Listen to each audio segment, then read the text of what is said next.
Pemirsa, terima kasih Anda terus setia bersama dengan kami di Resep Ilahi, dan tentunya sudah dijabarkan oleh dokter bahwasanya ini adalah satu kesalahan yang sebaiknya jangan diteruskan begitu ya. Kalaupun kita merasa ada satu hal yang kurang nyaman yang ada di dalam diri kita, baiknya coba kita komunikasikan dengan orang yang kita percayai dan juga tentunya dengan orang yang memang memahami kondisi tersebut. Jadi jangan asal curhat juga nih dokter, nanti salah curhat diberikan solusinya juga yang keliru gitu ya dokter ya. Tapi dokter, ini bicara tentang LGBT tersebut gitu kan, itu kan juga satu tindakan yang menurutku sebenarnya justru menyusahkan dalam berbagai hal ya, apalagi dalam hal kehidupan itu sendiri.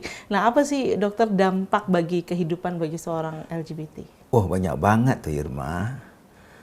Jadi kalau memang LGBT berkembang, waduh, risiko pertama yang buruk adalah punah manusia. Tentu karena praktek seksualnya yang banyak tuh homoseksual ya, reproduksi tidak ada. Ya, akibatnya manusia tidak berkembang, tidak ada manusia. Yang kedua, merusak tatanan kehidupan yang beradab. Karena gayanya bicara, gayanya bergaul, perbuatan semuanya berbeda daripada yang biasa. Jadi kadang-kadang di luar tuntunan religiusitas umat. Nah, itu dia. Dalam Islam misalkan, kalau memang LGBT menonjol itu, kalau dia beribadah juga, misalkan ibadah sholat ya, kita membingungkan kita itu. Dia laki itu perempuan. Kalau laki perempuan nanti senggolan wudhu batal atau tidak, gitu. Iya betul. Ya, sholatnya ini berjamaah di mana? Kelompok laki-laki atau kelompok perempuan? Baik. Tapi kalau ke kelompok ke perempuan nanti jadinya beneran perempuan atau enggak, muhrim atau bukan? Ya itu dia. Dan lain sebagainya ya. Dia katanya laki-laki, jadi kelaminnya perempuan. Tentu dia sholat tempat laki-laki. Nah, senggolin dengan jamaah yang lain, batal dong sholatnya. Menjadi imam bagaimana? Azan bagaimana? Ini dalam Islam ya. Jadi semuanya itu menjadi kacau balau ya. Pasti buruk ya. Inilah dampaknya. Dalam pergaulan sehari-hari juga begitu.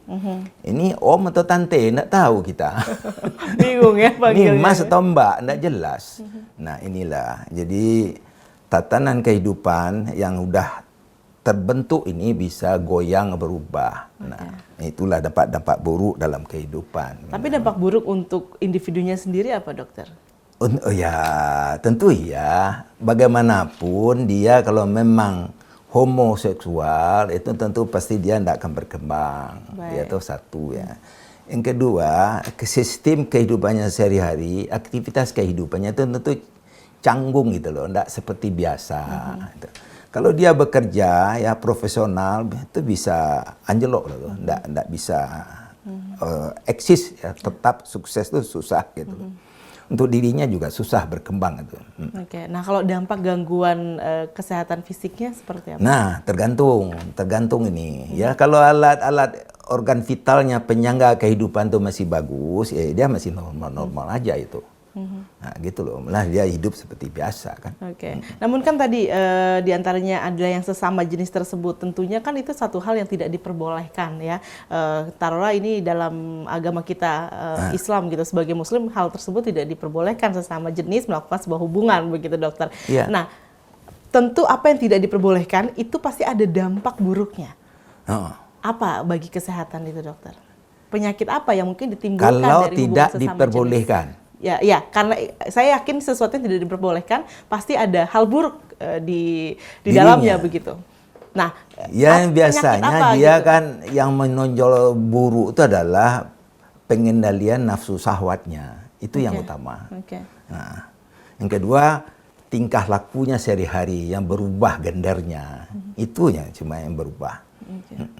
Jadi dampak buruk banget secara fisik yaitu tentu tidak gitu loh. Nah, tapi dampak buruk untuk kesisteman dalam menempuh kehidupan sehari-hari tentu ada. Ya, orang bilang, oh itu sianu bencong. Hal-hal tersebut ya. Itu cuma itu kendalanya. Tapi kayak seperti episode sebelumnya kita pernah bicara tentang penyakit AIDS juga gitu. Nah, itu apakah menjadi satu penyakit yang biasa ditimbulkan dari hubungan sesama jenis? Bagus Irma, itulah penyakit yang dominan pada LGBT. Dominan artinya banyak ya? Insidennya paling tinggi pada LGBT adalah infeksi HIV yang menimbulkan penyakit AIDS. Itu paling tinggi. Yang kedua adalah penyakit kelamin yang lain, sifilis, gonoreika. Yang juga penyakit menular melalui kelamin seperti hepatitis C. Itu tinggi pada kelompok-kelompok mereka. Nah, LGBT juga dekat dengan kebiasaan buruk yang lain, ya, dekat. Alkoholisme dekat, narkoba dekat, rokok dekat. Nah, memang dekat mereka, karena mereka sering lebih senang berkelompok. Ya, itu melampiaskan keinginan-keinginannya secara hidup berkelompok. Nah, di situ karena mereka saling menguatkan. Kalau sendiri mereka lemah, begitu ya dokter ya. Mereka menjadi bisa mengakui dirinya karena berkelompok tadi. Memang kebiasaan ini yang menonjol banget itu memang di bidang nafsu syahwat itu. Ya. Jadi kalau kita orang Islam tuh baca aja surat Hud tuh, bagaimana kisah Nabi Lut itu, umat Nabi Lut kan itu. Di situ kisahnya itu homoseksual. Jadi ada kota Sodom dan Gomora, Amora gitu. Nah itu kan didapat azab dari Allah akibat perilaku homoseksual itu.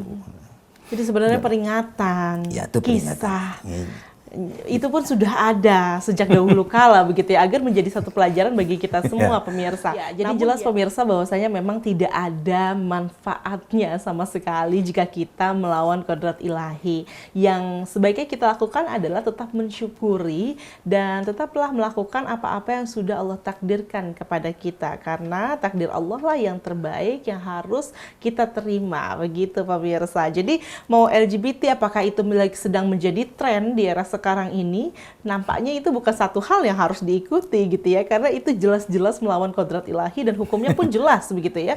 Hukumnya haram. Haram, nggak boleh. Nggak ada toleran lagi nih, dokter. Nggak ada.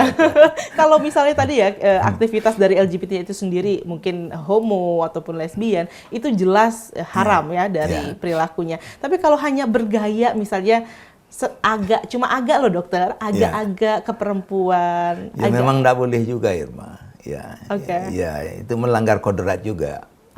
Dia laki-laki kok jadi perempuan.